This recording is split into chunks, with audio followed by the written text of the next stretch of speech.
আগে ভাড়া ছিল 200 টাকা, আজকে 800 টাকা চাইতেছে, 800 টাকা। ফেনীর ভাড়া আগে হলো 380, এখন নিতে আছে 700। বরিশালের ভাড়া 500, এখন নিতে আছে 1000। অনুমতি নাই, অনুমতি না, ওই যে মানবিক দৃষ্টিতে মানুষের জন্য আসার সময় খালি আসে গাড়ি। আগে আপনার 230 থেকে 50 টাকা ভাড়া ছিল, আর এখন বর্তমানে 500 টাকা করে ভাড়া পাওয়া যাচ্ছে না গাড়ি। কত করে যাচ্ছে যেতে না? 100 টাকা করে, এখন 500। বাস ভাড়া দ্বিগুণ বাইরে গেছে গা, 100 টাকা ভাড়া 300 টাকা। মর্যাদার ভাড়া ছিল 100 টাকা, এখন যাচ্ছে 300 টাকা। মানুষ বেশি থেকে ভাড়া বেশি নিচ্ছে, ডাবল ভাড়া। আগে কত করে যেতেন? আগে ফেনীর ভাড়া আগে হলো 380, এখন নিতে আছে 700। বরিশালের ভাড়া 500, এখন নিতে আছে 1000। সেনাবাহিনী ইমার্জেন্সি দরকার, 100 ভাড়া তারা চায় 500, 700, 1000। কোনো কিছু হইলে তো দাম বাড়ে সিন্ডিকেটের মতো।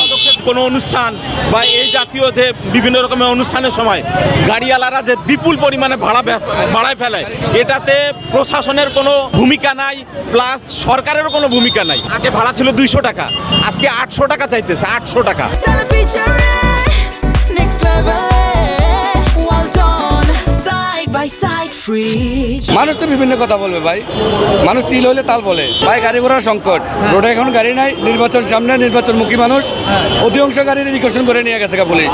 আসার সময় খালি আসে, যাওয়ার সময় একটু 100 টাকা 20-50 টাকা বাড়ে। দাম যে বাড়ালেন, এটা কি কোনো অনুমতি পেয়েছেন?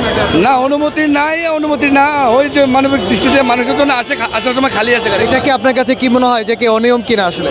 অনিয়ম না, একদিকে চিন্তা করলে আপনারা তার জ্বালানি আপ ডাউন খরচা হইতেছে, ওইটা জিনিসটা পোষাইতেছে না, এই জন্য মানুষ থেকে 50 টাকা চাইয়ে নিচ্ছে। এটা তো সবসময় ফেয়ার 1200 টাকা, আমরা ওই জায়গায় 900 টাকা নিচ্ছি। 250 টাকার ভাড়া 500 টাকায় করে ফেলছে। আপনার কি মনে হয়? ওটা লোকাল গাড়ি নিতে আছে জাগো, এদিকে হারা যাইতেছে বইরা, হয়তো আইবো খাইলা, এই হিসাবে বাসের সংকট আছে। আগে আপনার 230 থেকে 50 টাকা ভাড়া ছিল, আর এখন বর্তমানে 500 টাকা করে ভাড়া পাওয়া যাচ্ছে না গাড়ি। এই বাংলাদেশের রীতিটা তো এরকম, যখন জোয়ার আসে তখন সব কিছু রেট বেড়ে যায়। যেমন আপনার রমজানের মধ্যে আসলে এরকম, রমজানের মধ্যে খেজুরের রেট বেড়ে যায়, এটার রেট বেড়ে যায়, ওইটার রেট বেড়ে যায়, যে এখন যেটা চলে ওইটাই। অনেকেই দাবি করছে যে আগে 250 করে দিত, আপনারা 600 করে চাচ্ছেন আসলে।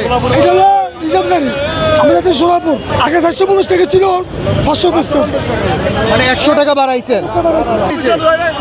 আগে কত করে দিতেন? আগে কত? কাউন্টারের তো বেশি না, এখন কত নাই? লোকালে কত দিতেন? লোকালে 550। কত করে যাচ্ছে যেতেন? 100 টাকা করে, এখন 500। স্কুল করে এই যে ছুটি পাইছি, ছেলেকে নিয়ে বাবাকে নিয়ে যাব, একটা গাড়ি পাচ্ছে না। ইলিয়টগঞ্জ যাব, সেখানে বলতেছে একজন জনপ্রতি 500। আমরা চাকরিজীবী মানুষ, সীমিত আয়, সেখানে আমাদের এতগুলো দরকার।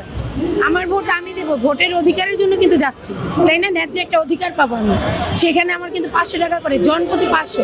তাহলে আমার মাস চলবো কিভাবে? আমি মাত্র মাসটা শুরু হয়েছে, তাহলে আমি যে টাকা পাইছি সেটা কি আমার 1500 টাকা চলে যাবে ভাড়া?